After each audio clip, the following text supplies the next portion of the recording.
Les Miss, un univers de peste. Élue Miss France 2009, Chloé Morteau avait été accusée d'avoir fait tomber une de ses concurrentes lors de la grande élection diffusée en décembre 2008 sur TF1. Rebecca Erivan, représentante de la Guadeloupe, avait alors affirmé que Chloé Morteau avait causé sa chute à quelques minutes du sacre. Totalement dépitée de voir sa rivale élue Miss France, elle avait alors adressé une lettre ouverte afin de dénoncer ce qui était, selon elle, la pire des injustices. Ainsi, elle expliquait, « Elle est passée devant moi en me gênant et me serrant à l'extrémité de la marche, sans oublier que je portais la plus longue des robes. Donc elle était susceptible de marcher dessus aussi. » Restant mesurée dans ses propos, elle avait toutefois indiqué que Chloé Morteau n'avait peut-être pas causé cette chute de manière volontaire.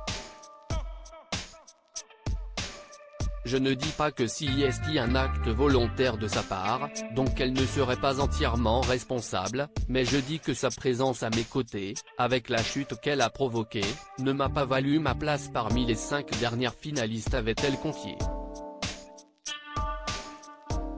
Finalement, le scandale avait été étouffé et Chloé Morteau avait pu conserver sa couronne. Une couronne maudite? Une véritable honte pour certains téléspectateurs qui ne s'étaient pas gênés pour critiquer et insulter Miss France 2009. Sur TikTok, la jolie jeune femme avait même confié avoir pensé à abandonner son titre à cause d'attaques trop virulentes à son égard. Chaque Miss a eu sa croix.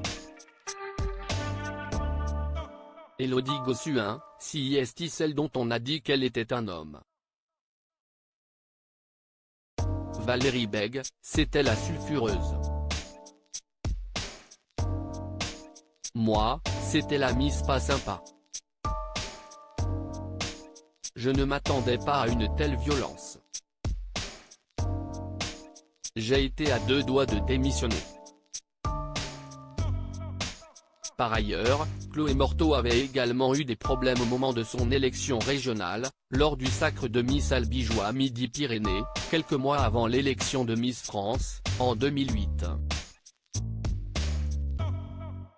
Une autre candidate déchue avait accusé la jeune femme d'avoir été privilégiée à cause de ses relations, les parents de Chloé Morteau travaillant apparemment l'un et l'autre pour la Chambre de commerce et d'industrie, CCI, Midi-Pyrénées à l'époque.